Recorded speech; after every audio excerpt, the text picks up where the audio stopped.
What is up, theology nerds? This is Trip, and you're listening to Homebrewed Christianity.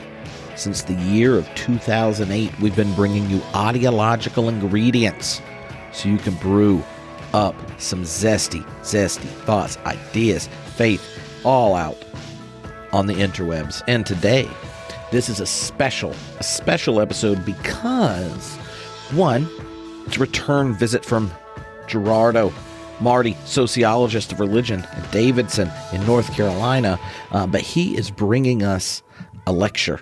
That's right, a lecture on secularization and social change. He'll be looking at the data, the numbers, right off the ground. What are the details we know about the changing shape of religion? Then he's going to introduce us to two theorists who helped frame the process of secularization and how you understand the shifting nature of culture in the church. And then he digs into the history and goes back through the little points in American history to give us a framework for what's going on today. And then he and I have a conversation. And this is really one of the best lectures I've heard in years. Like, amazing and fascinating. And here's the thing. It gets better every minute. That's right. This isn't even one of those lectures where, like the first 10 minutes are so good, you're like, oh, that was great. No. It gets better minute by minute. And when you get done with this, I hope you say to yourself, I want to know more. I want to think more. I want to wrestle more with this, because this is part of our current online reading group, Religion and the Spiritual Crisis. That's right. This very week, June 15th, we kick off session 1, but you can join at any point. If you go to OurSecularAge.com, you can join. Each week on Tuesday, we will be streaming a new session digging into the work of Charles Taylor, Heart, Mott, Rosa, and using these two thinkers to reflect on the changing nature of faith, the role of religion and spirituality, and then what does it mean for people who, especially those who are leading faith communities in this time. And this, it's a wild and crazy time. Tons of change has been thrust upon us, intensified, and we want to think about it, wrestle with it, with some amazing thinkers. And I, as Andy Root and I, my partner in this reading group, were talking about it. I said, man, we got to get some of my friends to do a little guest visits, little guesty spots. And I was messaging with Gerardo, and that turned into this amazing lecture. It's so good. And I hope you dig it. And then come to OurSecularAge.com, join the reading group. You will be able to have access to join the Facebook group where everyone's in. Whether or not you want to join that, you don't have to, because each thing's delivered via email. There's a resource page you can get access to that has all of our reading, some links to lectures of the authors talking about the elements of the text. But there you'll find the video and downloadable MP3s of each of the sessions, so you can go at your own pace and use them with whatever group, because this is an open group. You have the opportunity to donate a little, gigantic, or no amount. But we really just want to get a community of people together who are wanting to think about religion and the spiritual crisis, and then what in the world faith in our secular age may look like. So head over to OurSecularAge.com, join the fun, and get ready, because Gerardo's about to blow your mind. It's true. It's true. All right, here he is. Thank you for listening to Homebrewed. Hello, everyone. This is Trip, and today is a special day because Gerardo Marti is back on the podcast and doing a little master course, you could say, an invitation to reflect deeper than just your normal conversation. He's going to be dropping a mini lecture on secularization and social change, and then we're going to discuss and unpack it because a lot of you that listen to the podcast are a part of our current reading group, wrestling with Charles Taylor, Heart, Mott, Rosa, and thinking about the changing nature of faith in our current cultural context. And Gerardo, last time you were on the podcast, people were just so excited. They were like, can he please come back? And so because of the Twitter, I said, This is a perfect reason. You said every sociologist of religion has a take on secularism. I'm like, how about you explain that to us, and then we get to talk again. And boom, here you are. What do you think? Thanks so much, Trip. It's great because I love your curiosity. You just make things flow. So it's really great. And of course, everything that we talk about, God, religion, spirituality, social change, all these things have so many different dimensions. That's why you can spend your entire life just kind of unpacking everything and learning. So I'm glad to be. We won't get bored, That's right. That's exactly right. Awesome. Well, I'm going to let you take over, and then after your little mini lecture, we'll discuss it, and then I have some questions that people in the class sent in. So, but we won't run out of things to talk about before we run out of time. So I agree. Yeah, exactly. Well, today I titled the talk "Secularization and Social Change." My research has really been oriented around race, religion, and social change. So I'm incredibly invested in these issues, but they are issues that are thick and full of history of ideas, contentions, and lots of different approaches. So I am a sociologist, and I have my own take that use sociological tools, but I am in conversation with other disciplines because there's no single discipline that could possibly accommodate all of the kinds of things that we want to talk about and the kinds of things I think that you and I are interested in, Trip.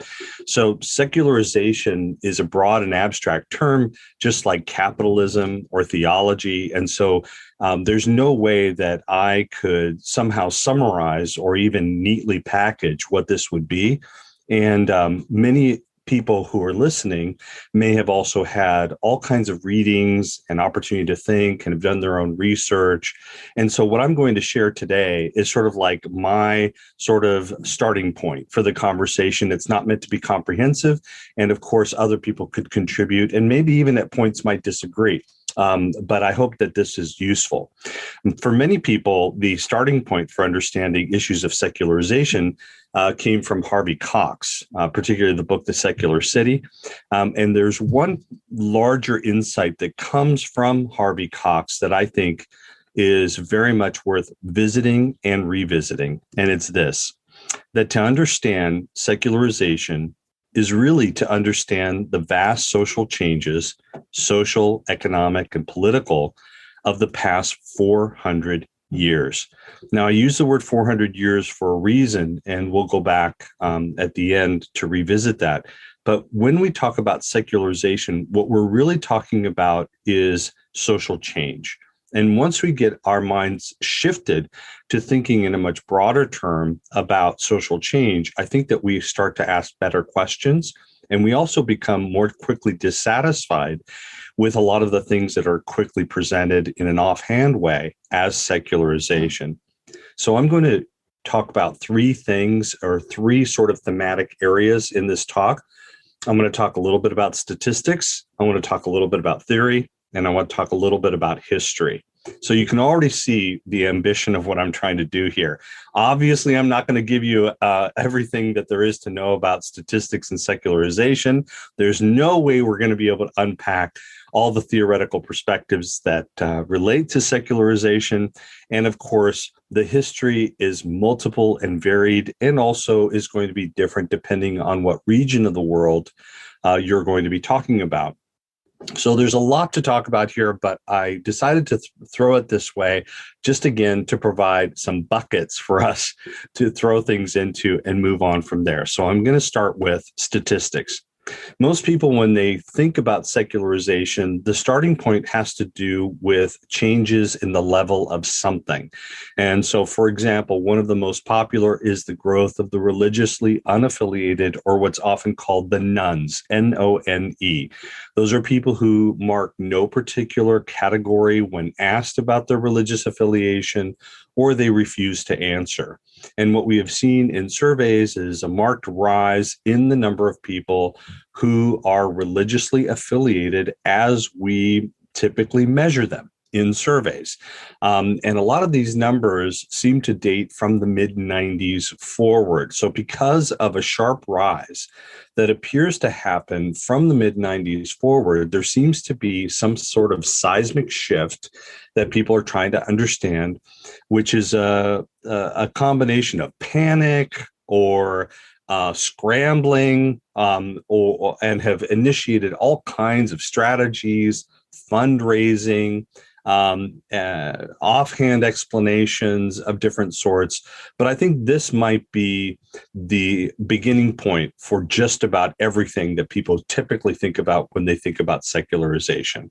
But of course, there are others. This is a much more thick graph because it uses different religious categories. Here I've simplified to Protestant, Catholic, Jewish, and no religion. But again, what you see in terms of the sharpest rise is the sharpest rise in the no religion category, again, dating from about the mid-90s. And what you also see in this one is no substantive change in Catholic identity and no real substantive change in Jewish identity either. But you do have a decline and somewhat wobble in Protestantism, which means that the conversation about secularization also tends to happen among certain religious groups more than others, because it appears to affect the fates of certain religious groups more than others. How about generational shifts? So this is also another sort of typical way of approaching things. You can find lots of different things. This one in particular is from PRRI, one of the best in the business. And this shows the growth of the unaffiliated by generation. This one breaks it down to familiar categories. So 18 to 29, the youngest groups had this real expansion in the unaffiliated category. But even so, you still can have a lot of questions about what this looks like, where the shift's happening, and to understand, is this a cohort dynamic, which is a big question? Is this something that a group has assigned themselves, or they have a particular lifestyle or attitudes or orientation, and they move through time with it? Or is it an age thing, meaning that as a person grows older, they will inevitably become more religious? That question has been answered in a lot of different ways. I don't have time to go into it, but you should know at the very least that you can find dozens and dozens and dozens of data points that simply say, look, younger people are more religiously unaffiliated, and that becomes a measure of secularization. So then another one has to do with religious service attendance. How often are people going to church? So this graph's a little bit messier, but as you can see, I'm trying to show you graphs that have just a little bit more information and a little bit more information, because it gets a little bit more complicated the more you dive into it. But this one does have a basic category called never, right? That you have never gone to a religious service attendance. And sure enough, that line also generally goes up again from the mid-90s. But you have a lot of wobbling when it comes to how often people go, once or twice a year, several times a year. Those things maybe are a lot more consistent than we may initially think, so that the overall levels may not have shifted. It's really more in the extremes that we may see some important shifts. So when we start to then say, okay, well, what's going on? And you also use quantitative measures to assert other kinds of things. Other measures start to get at hints of explanation.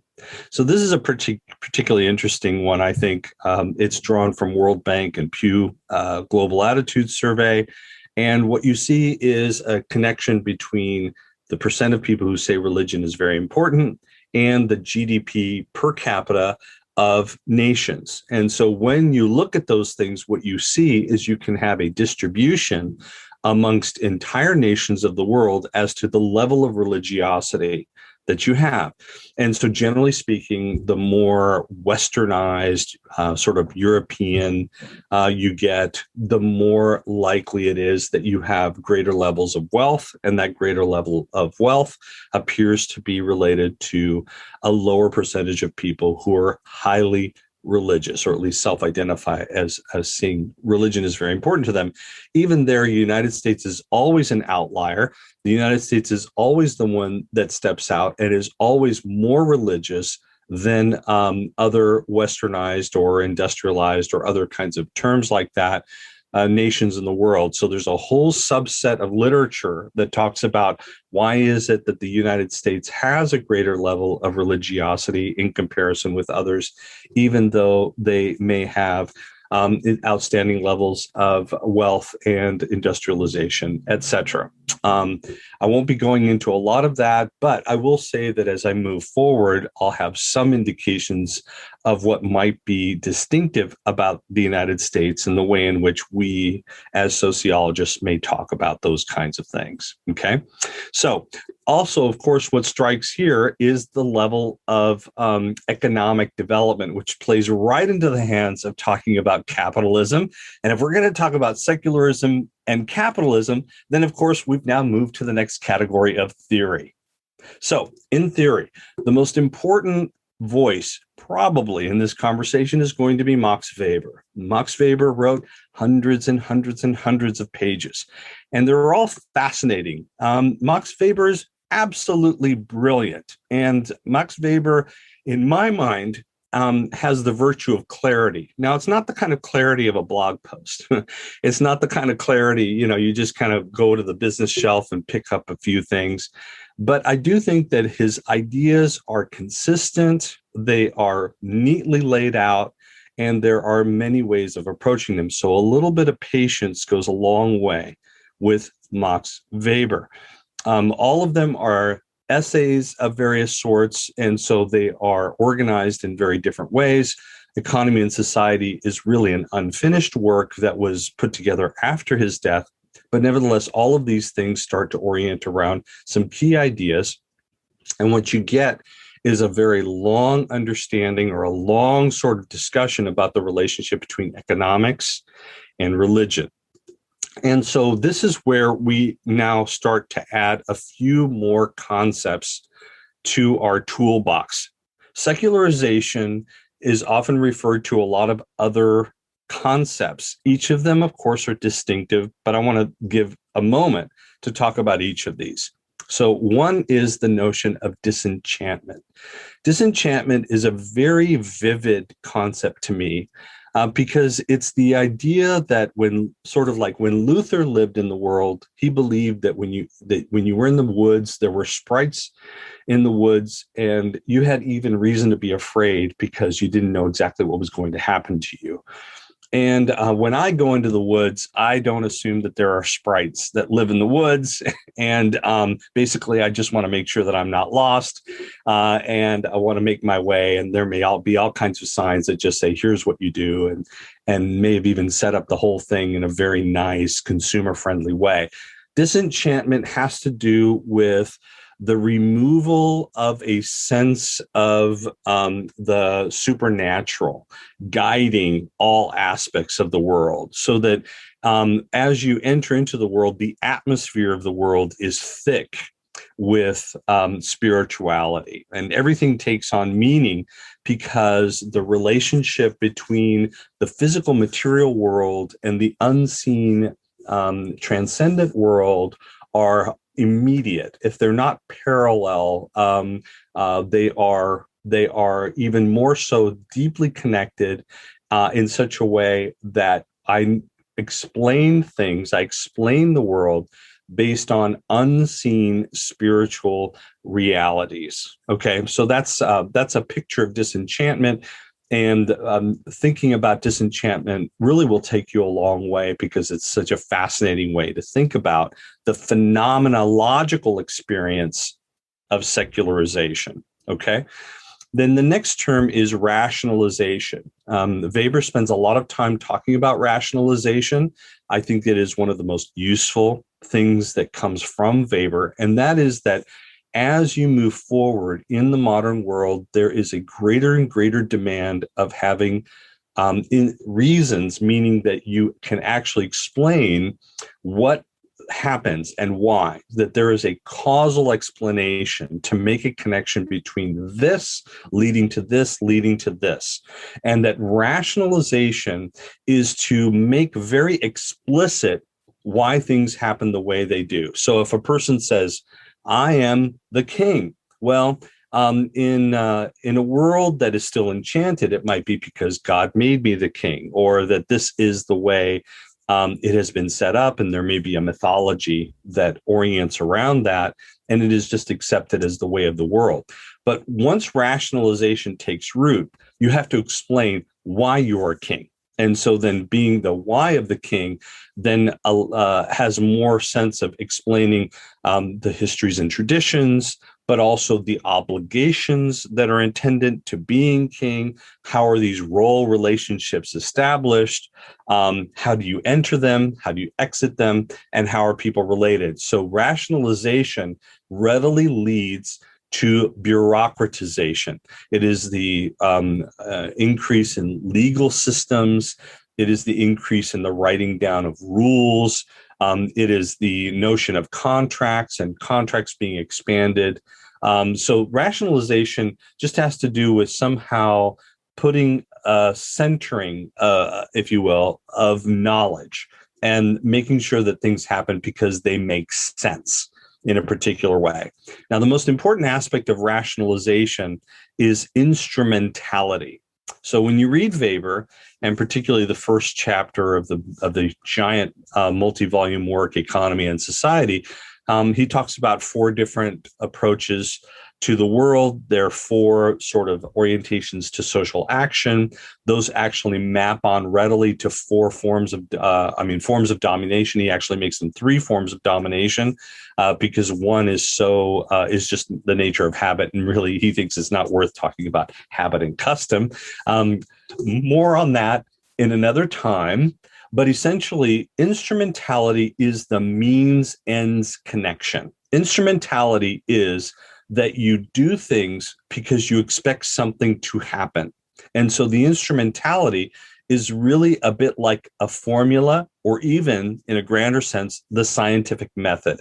The scientific method has always been understood to be you understand something in order to be able to predict something. And once you can predict something, you can control it. Okay, so we want to understand the weather and what makes the weather change in order to be able to predict the weather and when it changes. And if you can predict it, then you can control the weather. That's true for just about everything. And this is very much the world that we live in.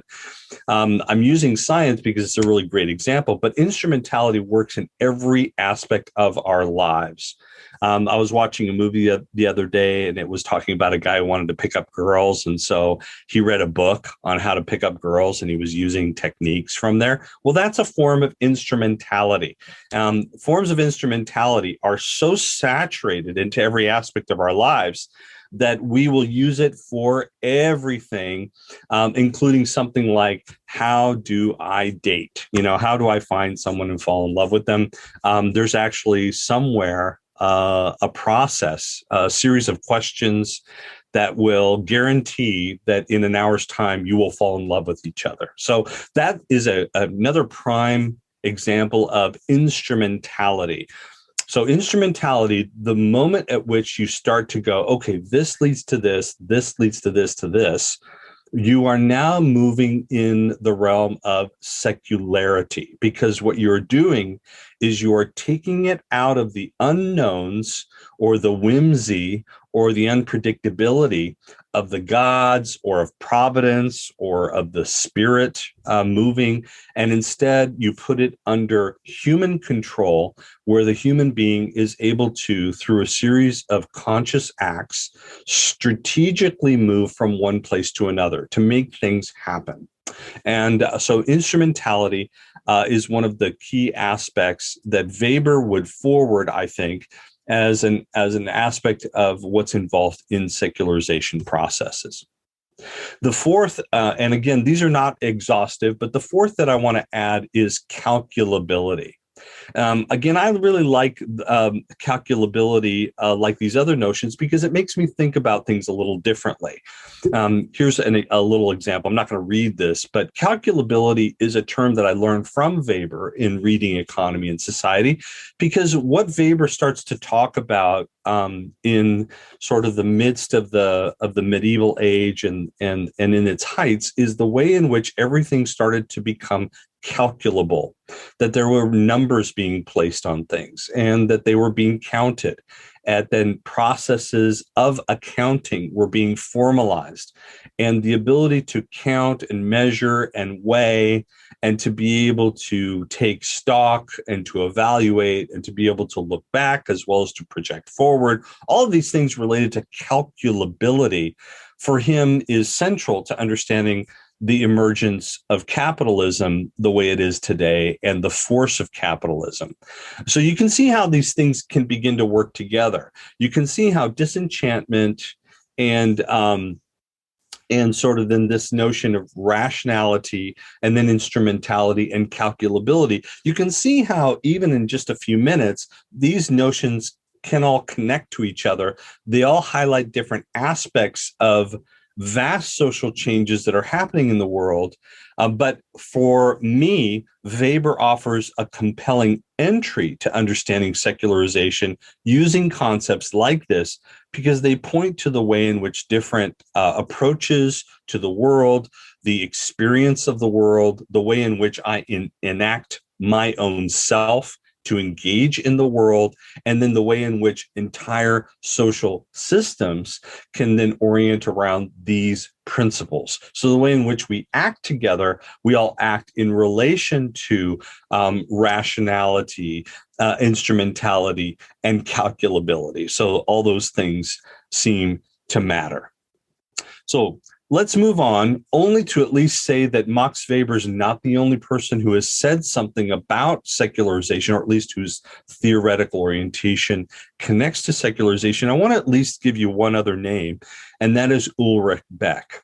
Now, Ulrich Beck is really quite phenomenal, and I very much enjoy learning from Ulrich Beck, because he thinks about the contemporary world in such a vivid fashion. And of course, he's, nearly 100 years beyond Weber and his thinking. And so given that, he's able to accommodate a lot of the political and economic situations that have come about, even religion. He wrote a whole book on religion today. And one of the things that he talked about was the notion of individualization.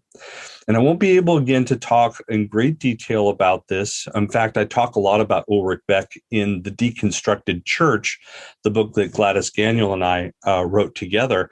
But individualization is about the fact that today, more and more of us, we are involved in systems that force us to individualize, that I have to become my own person. And to be able to really talk through this would take more time, but let me give you a few more concepts to work with. Individualization is an aspect of institutional differentiation. All right, now these are great big words. I tell my students these are words to remember so that at Thanksgiving you can throw them out and your parents will say, "Oh, you've learned something at college." Okay, so institutional differentiation has to do with the fact that our society does not have one single monolithic structure that we all live in. Instead, there are different institutions. Those institutions serve different purposes, and by serving different purposes, they are differentiated from each other. There are lots of ways of slicing this cake, okay? But essentially, we make a fundamental difference between work and home, but we can certainly expand that very readily to say that there's church, there's work, there's home. Then we could say, wait a second, there's the gym, there's this particular agency for this thing. There are restaurants and bars and places for us to meet needs in different ways. So basically what you have, and you can, again, talk about this in a lot of different ways, but the notion is you have different institutional spheres, and those different institutional spheres become consumed with just taking care of themselves, making sure that they survive, making sure that they take care of their own priorities. Different institutions also have different moral orientations, okay? And those moralities also seek to be complete. But as you have multiple institutions that exist in the same society, that means that I am interacting within and between multiple institutions at any particular day, in fact, at any particular moment. So as there are multiple institutions and moral imperatives that is associated with them, I, as an individual, have to constantly negotiate about what's expected of me, what becomes important to me at this point in time, what is it that I need to be doing at this moment, and that becomes the consuming aspect of my life. And so then how I understand myself and how I define myself becomes very difficult, because most of us do not have the luxury of existing within a single institution. So if we lived only within a single institution, life would be so much easier. And you can then understand the way in which some people might want to have a simpler life in that sense, that they would take on a sense in which we can live in a particular community in which there are no competing moral imperatives, or that we would sequester ourselves in particular ways. Or even for most of us, even if we don't join a religious order, or if we join sort of a very isolated, a sect that attempts to be more isolated, you can certainly see that by dedicating ourselves only to certain media channels, by deciding to only associate with certain people, by rigorously only reading certain books and paying attention to only certain people, that you're essentially trying to push off the differences and the different moral demands, the competing moral demands, and the uncomfortability of dealing with things that are unfamiliar from other institutional realms, and seeking to sort of simplify and place it in one thing. So institutional differentiation is just a fact of life. It is the way things are, which in Beck's terms, in terms of individualizing, it means that one of the fundamental tasks of my life, and something that has grown in his mind over the 20th century, okay, but and has become more what it is today, is that I have to figure out who I am. And so this makes sense totally to me from the standpoint of, how do you brand yourself? What persona do you take on? You know, being able to have a strategic plan for you or for your business. Everything about the gig economy, everything about the idea of following your passion. There are so many things that fit into this notion of, how do you cultivate your own biography? And being able to cultivate your own biography is a curious but demanding task that we face today, because it is not a biography that is assigned to us. It's not ascribed to us. It is not given to us. It's something that I have to work through and make sense of for myself. So once you get to that point and understand that a little bit better, then you have a much better basis for thinking about issues of pluralism, okay? The inevitability of pluralism, frankly, about specialization and the need to specialize, because specialization is the way in which you protect, build up, and make this last over time. So specialization is actually a form of survival. It allows you to exist within an instrumentally differentiated environment, so that you can figure out the niche that fits your your group, your organization. Competition is then inevitable, because you have too many things going on at the same time. And people have to make choices. You have to make choices about where to go and what to do. The flow of resources, money, time, right? Volunteer efforts, people and membership, all those things matter in terms of competition. And then surprisingly, it leads to fundamentalism. So religious fundamentalism, which is this very high level, high stakes, high absolutism, is really something that comes when you have institutional differentiation creating the settings in which there are people who say, look, I have it right in comparison with all these other people, and then can work to assert themselves as the right thing in opposition to everything else that's around them. It's an absolutism that is actually dependent on institutional differentiation. Once you think about it this way, it'll really change your life, because fundamentalists do not think of themselves this way. Fundamentalists tend to have the notion that there was a golden past at some point in time and that everything is decayed from that moment. And so where we are today is something that is a derivative of the way things should have been. But in actuality, any close historical look, anything, will show that social change is much more varied and complex.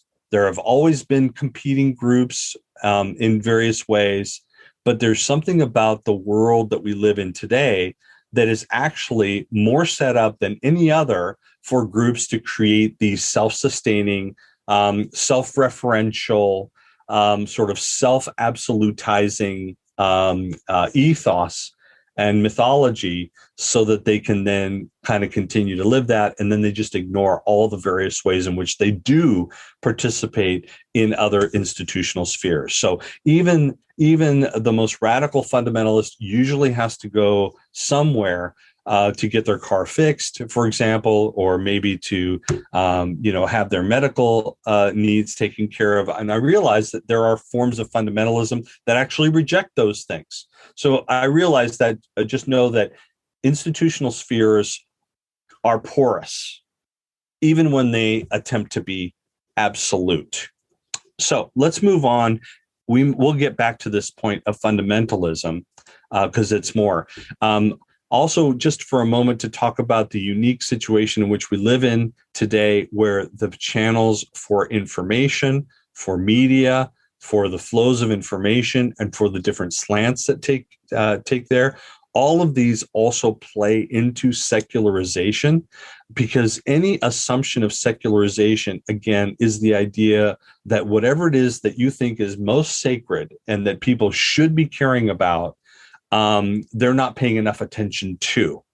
And we live in a time in which it's not just distractions. It is actually almost necessary for us to be paying attention to all kinds of things at the same time. And so we just have a mass proliferation of ways of being able to get information, ways of being able to process it, that you could spend your whole life just sort of figuring out what to pay attention to and not, and still be upset that there are so many other voices and channels and things that are out there.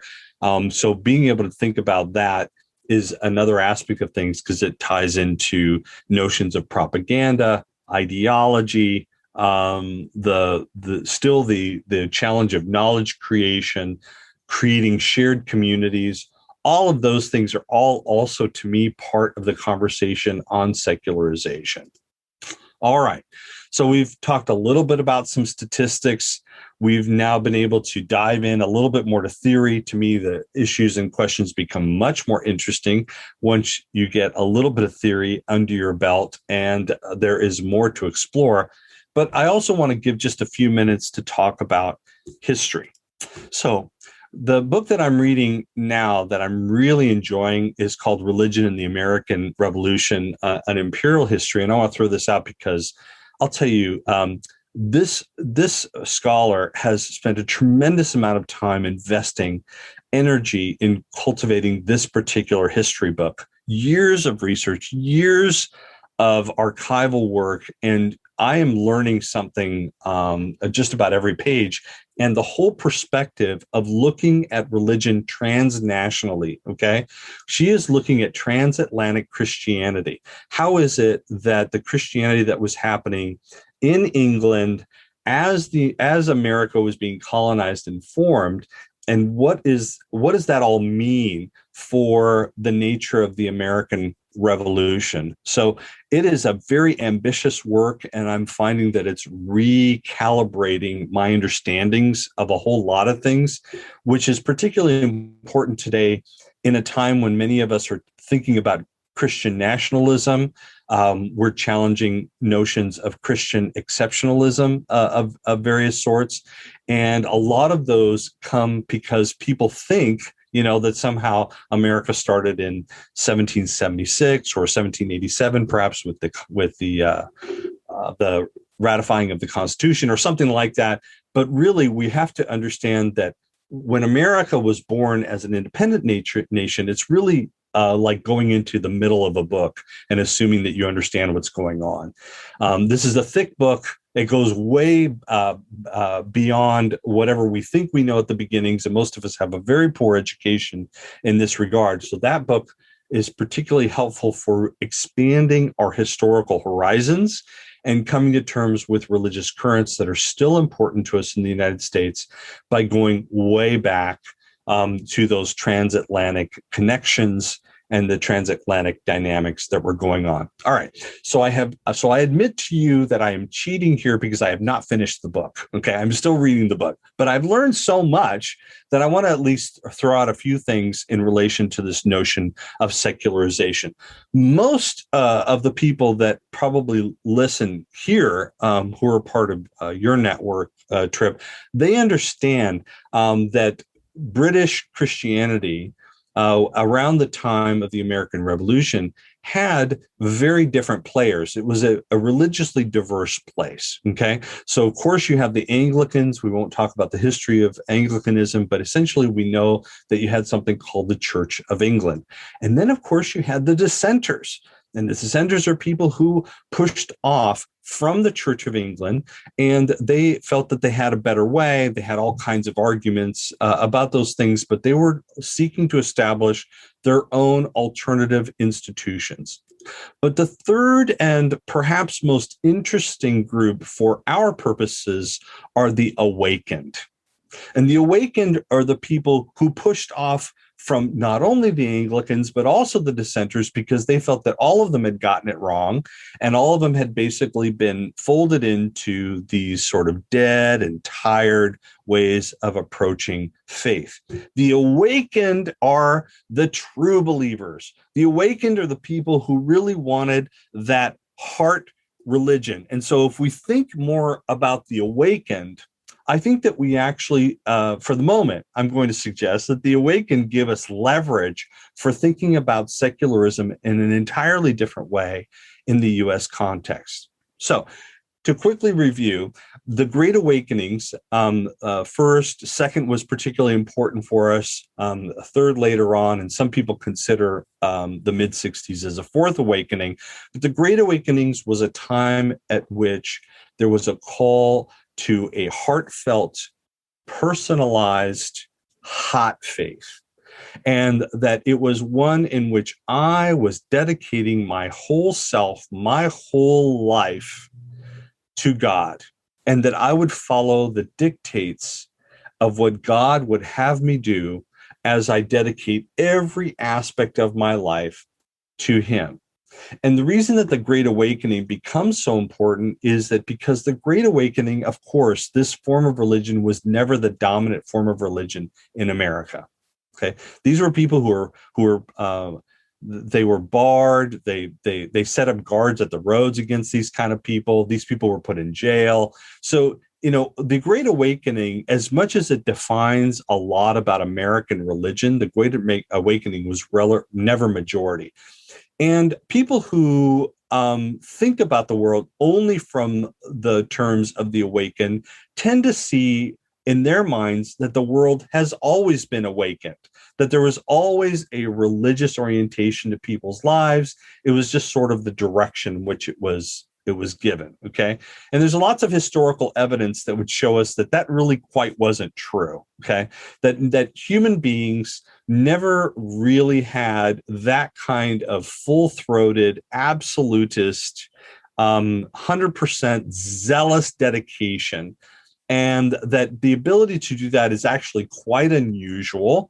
And is something that actually demands so much effort, which is why the Great Awakening becomes so interesting as an organizational and social phenomenon. It's because it happened only at certain times, it happened in certain ways, and once it occurred, it was planned. Okay, it was actually something that was put in place, and that they learned to preach in certain ways. They learned to conduct revivals in particular ways. They learned to use the human aspects of connection in all these various ways in order to, now listen for it, instrumentalize that spiritual awakening, right? They rationalized the process of revival in order to instrumentalize it, which made it calculable. And that calculability will take you all the way through to Billy Graham and church growth movements today. Again, something that we could talk about another time. So when it comes to the Great Awakening, we have a rich heritage of people that we can talk about: Jonathan Edwards, George Whitefield, Charles Finney, Alexander Campbell. All of these people are different, of course, but all of them have very interesting ways of thinking through aspects of rationalizing the experience of being awakened. Jonathan Edwards wrote huge treatise on the religious sentiment, the religious affections.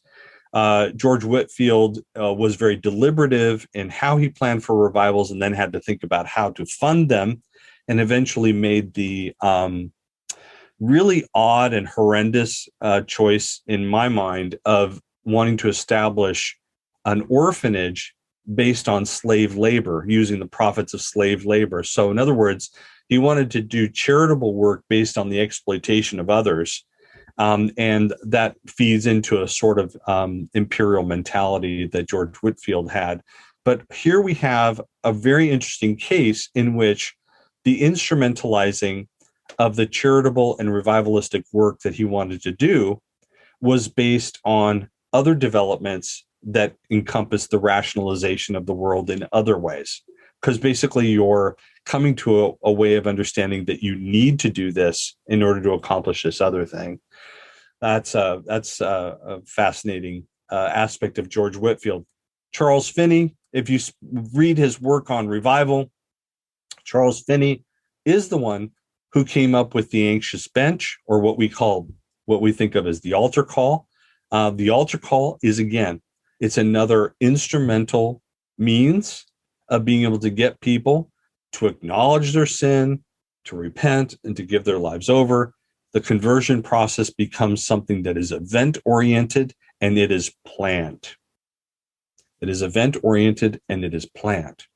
And of course, Alexander Campbell, as a part of the Campbellite movement, was another example of someone who rejected sort of organized religion. He actually didn't think that religion should be organized much at all. And there's a lot more time that we could spend on Campbell. You could all, I'm sure, give me more about Campbell, but it strikes me that you have a very interesting sort of highly individualized absolutist moment in which I'm just supposed to dedicate my life, and then from there all decisions flow from there. So what you have among the awakened is this notion of an uncompromising intensity alongside a disdain for structures.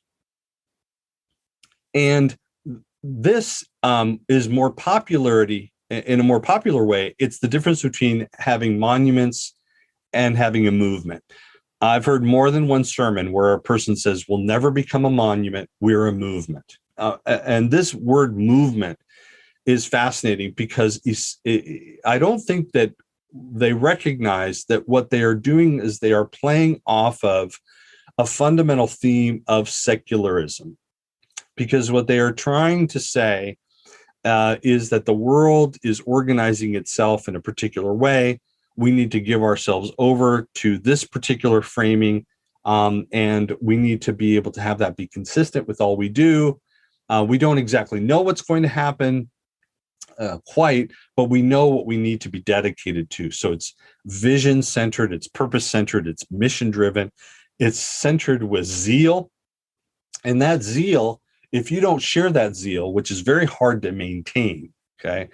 If you don't share that zeal, then you are not quite right. And you just don't have the same, the level of intensity that you're supposed to have.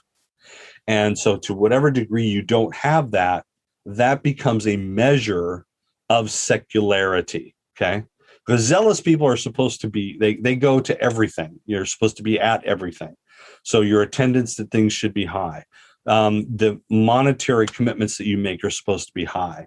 How you think about not only where you work, but what you do as you're working is supposed to be very high. So all those things lead us to a place of constantly fighting against all of these various sources of secularism, because essentially once you adopt an awakened standpoint, really secularism is a constant threat everywhere, right? So that is something that then can drive people in such a way that is really, really difficult to sustain. It ends up being more sect-like. It leads to different forms of competition. And then, of course, because you have to make these things explicit, you are explicitly rationalizing the rules that you're using to guide your life. It becomes something that can be easily in competition with others who have framed this intensity in different ways.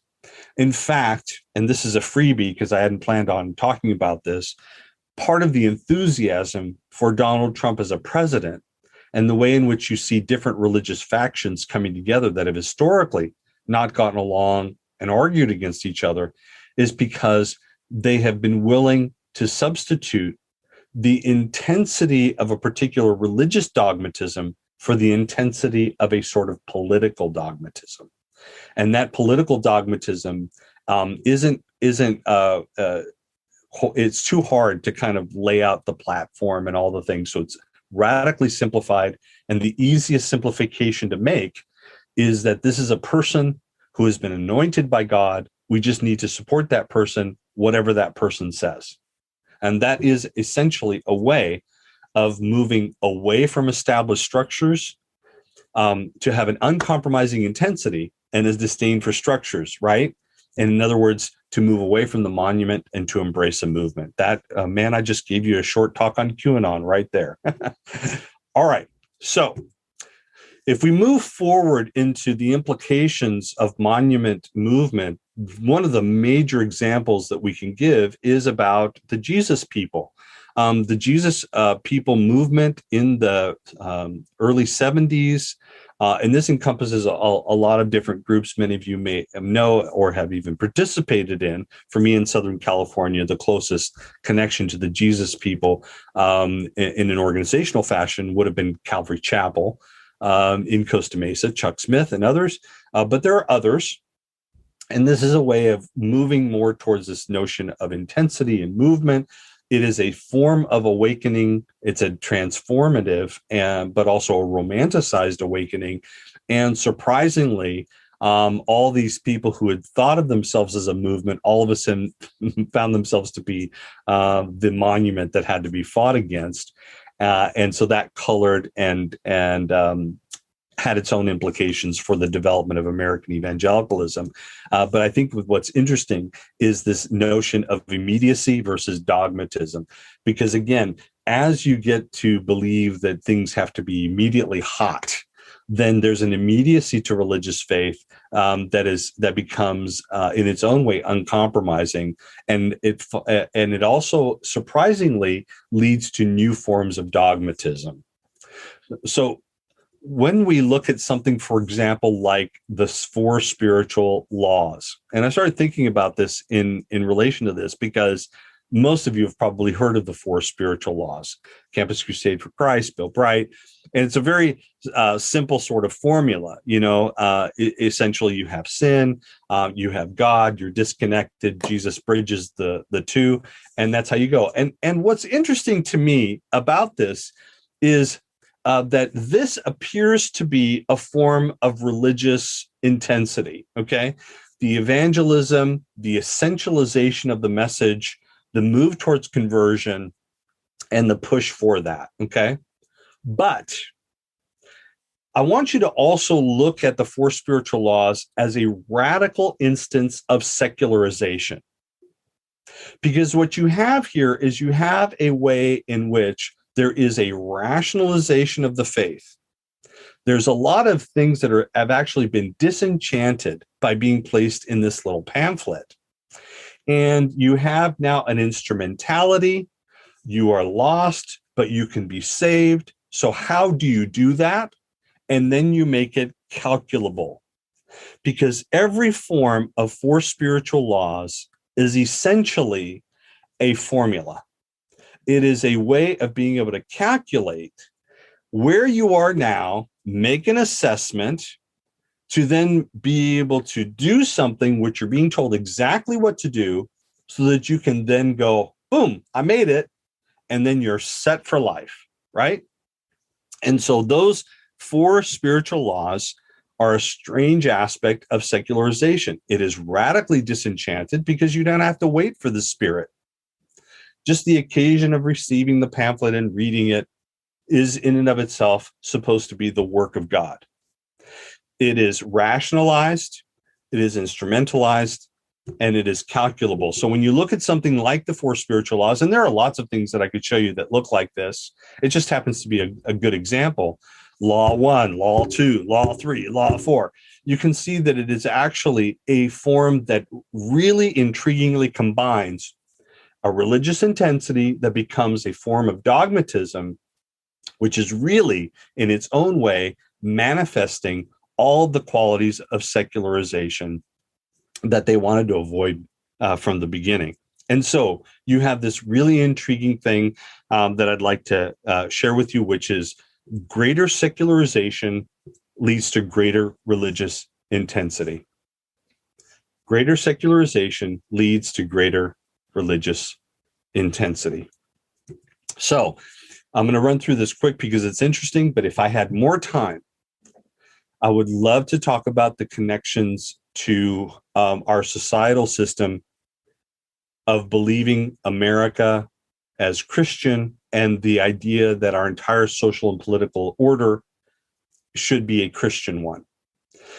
We need to realize that it was only in the mid-50s that a movement on the part of conservative, wealthy businessmen lobbied the government in order to place "In God We Trust" on our money. And that can lead to the belief that somehow God has always been with us and that the country has always been a godly nation. In actuality, it was a radical form of calculability, instrumentality, rationalization that led to making sure that this was put on our money to make it explicit, you see, to write it down.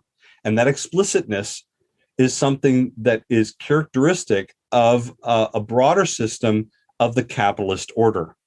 And one of the most intriguing books I've read in this past year is called The Morals of the Market. And it very movingly shows the way in which morality has been played out by neoliberal elites in order to allow our country to embrace capitalism and yet believe that it has a sort of a proper moral Christian grounding, and the way in which this has been nationalized so that the goal is global dominance through a global mindset. Again, I don't have time to talk about that argument in more detail, but at least you have the book and you can begin to pursue this. And by the way, that book is not the only place you'll find it. In a much more philosophically oriented sense, and one that also brings a lot of Christian sentiment to it, Christian spirituality, would be the work of Enrique Dussel. Enrique Dussel, who's become a new hero, his book, Ethics of Liberation, which is fairly recently translated into English. It's a thick book. It's a very thorough understanding of Eurocentrism, the way in which Eurocentrism has instrumentalized the world in particular ways, and yet the way in which some of these spiritualized elements have been played out and actually serve to oppress more so than to liberate. Again, Dussel has developed this, and so have others in these post-colonial, decolonial theorizing. But this I find to be a particularly intriguing work. So when we think about the issue of secularism, we have our challenges laid out. Secularism is more than just a single variable moving up or down. We really are helped by being able to understand theoretical perspectives that would help us to gain an appreciation of changing societal structures, the consequences of those societal structures. And then once we begin to understand some of that, then we can even better lay into the histories that allow us to see the greater complications of how secularism and religious intensity coincide together in our societies today. Although I would not say that secularism is secularism is so broad, you can find it everywhere, okay, basically. And so if you wanted to see other aspects of secularism at work, certainly I've written about a whole lot of different things that you could tie into, because once you have the sorts of sensibilities that I've tried to share with you today, all of these things can be read as manifestations of the way in which secularism and social change have led to different religious outcomes in a variety of different spheres.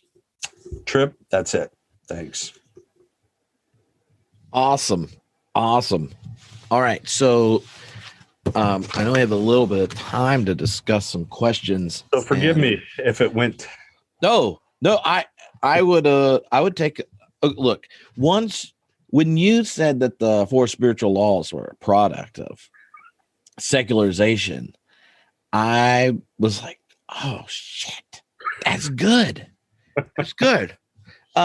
I'm not sure I'm going to tell my in-laws, but I'm going to think it. So I have some super nerdy questions, but there are three things that I wanted to ask, and then we'll see how much time we have left. I recently messaged 1,000 ministers and asked what was the biggest change in the spiritual landscape in your lifetime, and what was the biggest surprise, and then correlated the three big surprises. And I was like, I wonder, given your theoretical framework and the history and the way you're unpacking it, when you hear them as a sociologist of religion, what goes to your head? So the first was, while there has been a waning of institutional religion, there's been an explosion in less traditional forms of spiritual practice and community. And if you think of just even in the way Charles Taylor talks about that, right? Like you have these traditional ends, and there's this cross pressure that creates this cross pressure. And then you get a supernova of a multiplicity of different expressions. What do you make of ministers noticing that as the surprising feature that's shown up over the course of their vocation? Well, I think part of it is that most everyone who is the leader of a congregation, okay, let's say, or a Christian organization, but let's say a congregation, the leader of a congregation really would like to say, our people are doing this, and I'm helping my people to move from this point to this point. But what I think leaders unfortunately have to contend with is that most of the time, most people spend time everywhere else. And so that means that that human beings rarely think only in terms of their congregation, because actually they may even belong to several congregations and not just one, or they may be very haphazard. And so the energy that they have in making sense of their lives is still going to draw them towards something that most of us call spirituality. It's going to be some sort of integrated standpoint to be able to say, who am I when I walk my dog? Who am I when I, take my gig job? Who am I when I go to my second gig job? And so because most congregational leaders are not yet thinking about how to equip my people to have a larger sense of how I am as a person, regardless of where I am, then they tend to think that there are other things that they're doing that are outside and are competing or different from. When I think that the value of what a congregational needs to do is to really be able to help people to know, how do I work through my life? So I think the mistake that a lot of congregational leaders make is, I know life is hard for my people. So when they come, I just want them to know that we love them, that God loves them, and we're here to pray for them, or something like that, a very pastoral concern. But really what most people need is not just to be told, we know your life sucks. What most people need is to go, how can you equip me for the many things that I'm going to face in the world? And I'm still not sure even how to deal with that. And that, I think, is very different from the constant demand to fill volunteer slots, to make sure that you have the worship set, and all those kinds of things. Does that make sense, Trip? Yeah, and I wonder if there's or how would you describe the okay, so even the data, statistics and stuff you showed up front, so many of them are based on, do you participate in an institution that we classically call a religious one? Right. But and that that's a different kind of question than, do you engage being human in a way that it's open to hints of the transcendence or spiritual depth or whatever it is. If you started asking and it included everyone who follows their astrology chart, or also or takes the Enneagram too seriously, or what, all those type of things, then you would have a different picture of just how religious or spiritual we are. What do you make of the migration of institutional religion to a multiplicity of spiritual forms? Well, I think you're very much hitting on, I think we're talking about the same thing, because in a time when you thought that most people had a 9-to-5 jobs and weekends free, so that then you could say, okay, let's do 11 o'clock church on Sunday, you might make that work. But in a world where I don't know where I'm going to be tomorrow, and my obligations expand and contract, and I may be traveling and I'm not even sure, then all of a sudden, the way in which we've structured an institution of religion that demands people that be in a particular place at a particular time doing certain kinds of things is going to be much more challenging. I think we knew that a long time ago. It's just people ignored it. And so then when you have we're going to create small groups. Well, we're going to create other opportunities. Okay, now we're going virtual.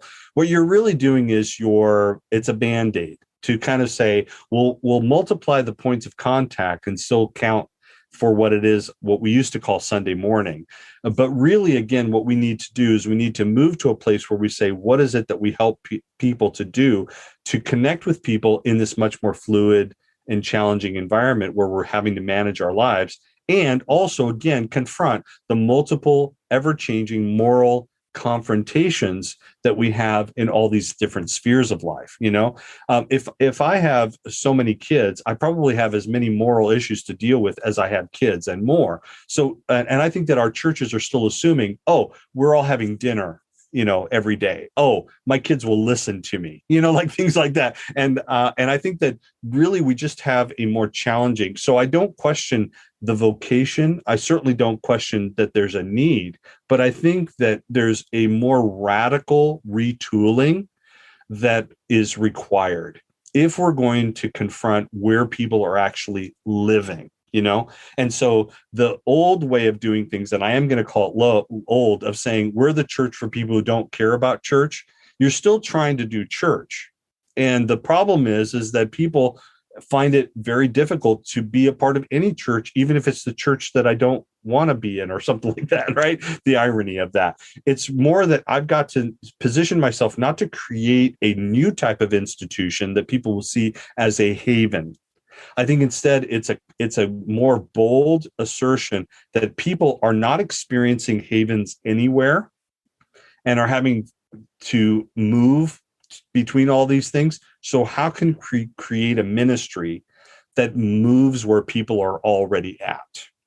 And that, I don't know if anybody has the answer, by the way. I know that seminaries are thinking about this. I know that I know that people who are not Christian and take spirituality of different sorts, new agey sorts of things is what a lot of people call. These people are not assuming that you are in one place. They assume that you are carrying the divine within you, and then you can confront the divine anywhere. So what does then that look like? Mm-hmm. Even if you're going to the dry cleaner, I think that's the kind of thing that that we just haven't yet caught. And the old shed, what would Jesus do, isn't enough, right? It's not enough. Yeah. So the second kind of clump of biggest surprise was the sheer volume of people. They said of congregants who explicitly said that Trump and the white evangelical support was why they were dropping Christianity or leaving their congregation or taking a break. Or, I mean, there are lots of different ways ministers shared this, but not that Trump isn't problematic. It's just that of all the embarrassing things, like, what is it about this particular moment where there's a clear exodus that's stated by those leaving? Yeah. Another great question. I think there are two intertwined dynamics going on. First, there's a little article that Joseph Baker and I wrote called "Is the Left Resurgent?" And it is trying to answer the question of, is there a religious left that is growing and might even continue to grow under the Biden presidency? And the answer is not a positive one. Okay, because essentially what that shows, in the data that we were able to put together for a fairly short article, is the most religiously mobilized people are politically conservative. Okay, so the churches that are doing that are the biggest, the churches that are doing very well by and large, and what seems to be more sustainable, at least for a while, is the most religious orientation. Okay. So what you have then is increasingly those people who say that they are Christian, especially if they say they are evangelical, almost all of them, if they are not outright Trump supporters, they are Trump sympathizers with various aspects of the agenda that he and the GOP have today. That has long roots. We don't have time to talk about that, but that is certainly true. So if you were to try to find a religiously vibrant, progressive congregation, most people find that to be somewhat challenging. The second aspect of it is, I do think that a lot of, even if we're talking about evangelicals, you want to focus on evangelicals in a sense. If we're talking about evangelicals, I think a lot of them really, really, really thought that they could do church without being political. They really, really, really, really believe that. And I am sorry to say that they were wrong, because by leaving things unquestioned and seeking to somehow create a difference between what's spiritual and what's political, what they did was they allowed all kinds of political things in through the door.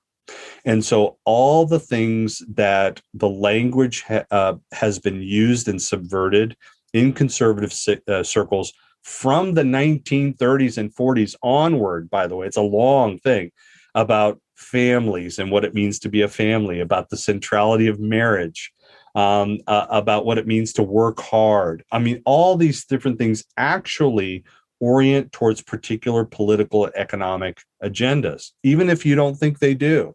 Even if you want to pray for the country and support our military, all these things that appear to be non-political, when you actually really take a look at the history of the religious left, and you look at the ways in which the religious right was formed and the way in which they found all these ways to kind of work themselves in, what you find is all of that actually had a huge political agenda. The last documentary, PBS documentary of Billy Graham's life, is a very good one to watch. This 2 hours of Billy Graham is a great example of a person who explicitly said he was not political. I mean, he made his name on saying that he wasn't political. And yet the documentary reveals that he essentially, and I hate to say this, that he essentially lied to people because he was political. He did support political agendas. He was a supporter of particular candidates over others. And yet these are things that were discussed in back rooms or in private conversations, not publicly. And so you have a person who is claimed to be sort of like spiritually pure and is manifesting the best qualities of what it means to be engaged in the world and yet not political. Actually, no, that's not exactly the way it looked. And so when you look more closely at his work, when you look at American Blindspot, which I wrote, when you look at Anthea Butler's new book, what you find is that there's and Kristen Dumais' work, Jesus and John Wayne. What you have are books that betray how much more politics is embedded in the neutral Christianity that many of us wanted to live in. Darren Dochuk's Bible Belt to Sun Belt. Man, I could just keep going on and on. So I think that unfortunately, pastors have been, even on the model of something like a Rick Warren, or I could name so many other people, would say, I want to be like them. They were successful. I want to do what they do. But the political agendas were always obscured.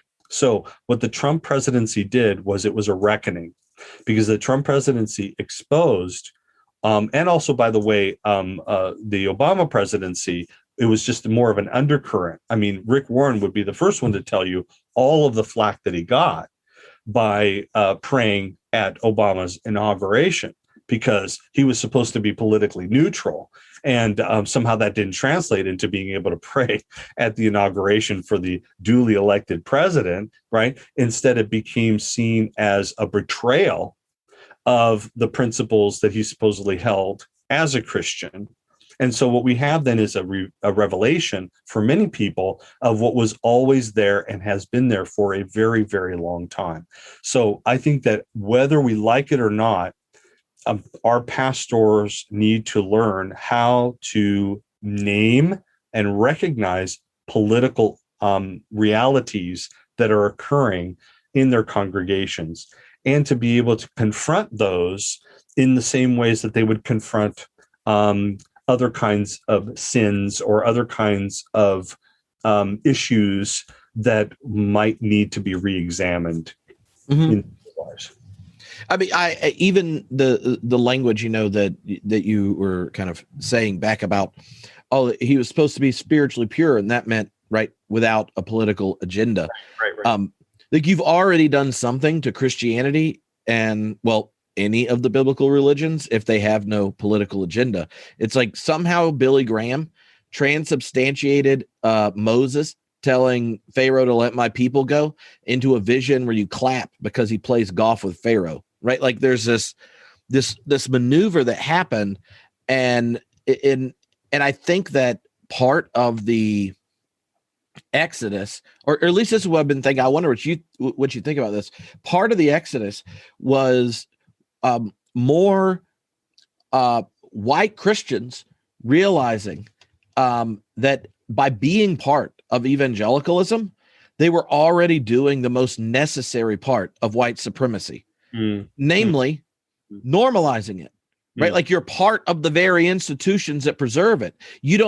White supremacy functions not because everybody's like secretly in the Klan. It's because everybody's okay of being friends with and standing next to and singing next to and having them baptize a person that's in the Klan, metaphorically. You know what I mean? The necessary part was doing nothing. And when they walk out of your church for that reason, we need to take seriously just how much slaveholder religion is at the heart of white Christianity. Yeah, I appreciate what you're talking about, Tripp, because I think you're right. And I think that what's also very intriguing is new work that's still coming through. And let me name two really quick. One is a new book by Erdmans called Ethnicity and Inclusion by David G. Horrell, Horrell. Do you know this book? It's a new book. He's in England, but this book was really quite amazing, and it is for people who are concerned about New Testament scholarship. So the rootedness of the book is this, that the formation of New Testament scholarship occurred in the same frameworks of colonization, okay?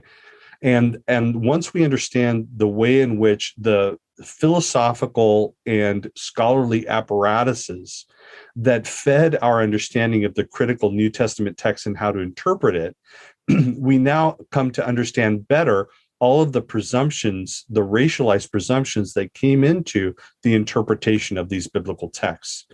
And the last chapter is a fine synthesis and where he draws out the way in which whiteness is intertwined with what seems to be a neutral analysis of the Bible. Because I think you and I both know that many evangelicals, they're told that the Bible is clear. They're essentially taught about the perspicuity of the scripture, right? So the scriptures are supposed to be clear. I'm supposed to be able to look at it and read it, and God will communicate things directly to me. But I think that with just a little bit more education, I think we would know that really doesn't work that way. And this book, and I mentioned Erdmans a lot to say, this is a credible high quality Christian publication by an outstanding scholar. What this book is doing is it's allowing people to be able to see all of the presumptions that are built into a supposedly neutral reading, because that neutral reading is being constructed, and then it forwards and perpetuates certain ideals. The second is the work of Samuel Perry at the University of Oklahoma is a great colleague, a sociologist, and he has a journal article that came out pretty recently looking at the ESV. And it looks at the translation of the ESV in comparison with other English translations to look at the ways in which it seeks to justify a particular orientation towards gender. And in doing so, it is already building into the reading of the scriptures a clear agenda. And he's doing something similar in relation to race. And there's a book project that he's working on. But you have something that allows us to see something that is normally invisible. And that is, we have to be a lot more attuned to all of the presumptions that are built into the worldviews that we carry in trying to convey a spiritual, way of seeing the world. So again, you're absolutely right. But unfortunately, because of a series of manipulations and sometimes outright obscuring, like outright lies, there has been too many instances in which people are told to believe that their leaders or that the Christianity that they're promoting is supposed to be a particular way, when in actuality, it's something else. And again, I mentioned Kristen Dumas because her Jesus and John Wayne does that also in a very smart manner. Well, I kind of think a lot of mainline Protestants are like Joe Biden. We have a politics, but it's kind of do a good job at it. Never have to talk about it. Don't notice it. And if it costs you too much, we'll just compromise with the people uninterested in democracy or letting African Americans vote. That, like if in this, like in a similar way, right, where you talked about that shift of within evangelicalism, that Trump represented a movement that switched from religious zeal to a political one. I think that the absence within white Christianity in America of a genuinely prophetic strain is extremely noticeable, right?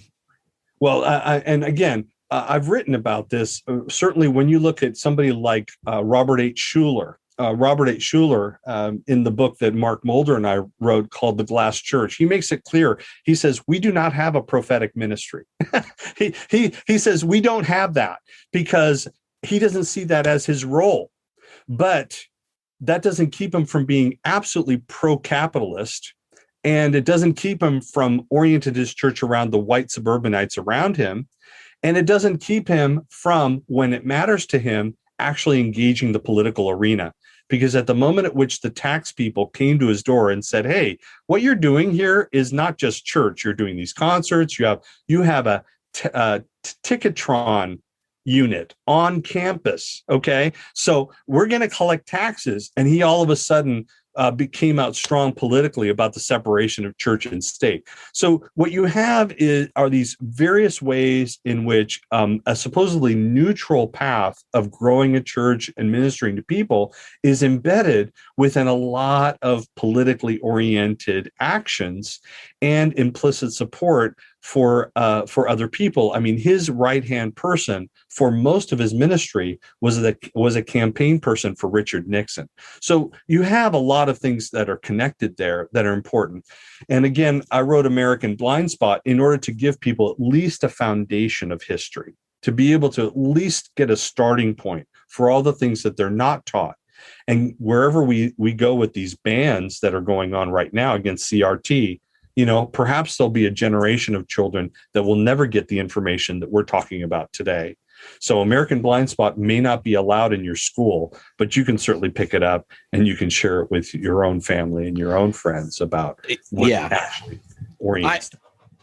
Okay, so this is my last question, but I had a whole bunch of rather nerdy questions that I passed on because No, those were not the ones people sent in. Sadly, I love that.